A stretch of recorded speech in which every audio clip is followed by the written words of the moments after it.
英國當紅潮女 Alessa Chung 秘密嚟咗香港，佢今次咧係跟法國品牌 Longchamp 嘅 Creative Director Sophie 一齊去 Asia Tour。雖然佢係品牌2015秋冬季廣告女郎，始終都唔想太喧賓奪主，所以咪低調行事咯，認真識做啊！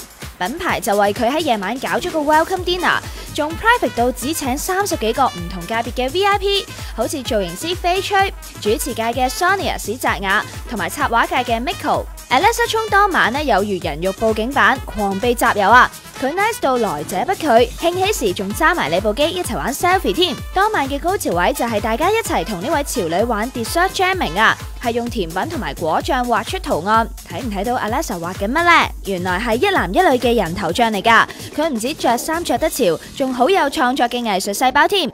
期間魔術師 John 峰即場喺 Alessa 面前玩兩手魔術，氹到佢笑唔停啊！同 Alessa 傾咗兩句，佢話自己好愛香港啊，去咗赤柱之餘，仲去埋上環摩羅街尋寶，因為佢最愛古董啊！真係玩到樂而忘返啊！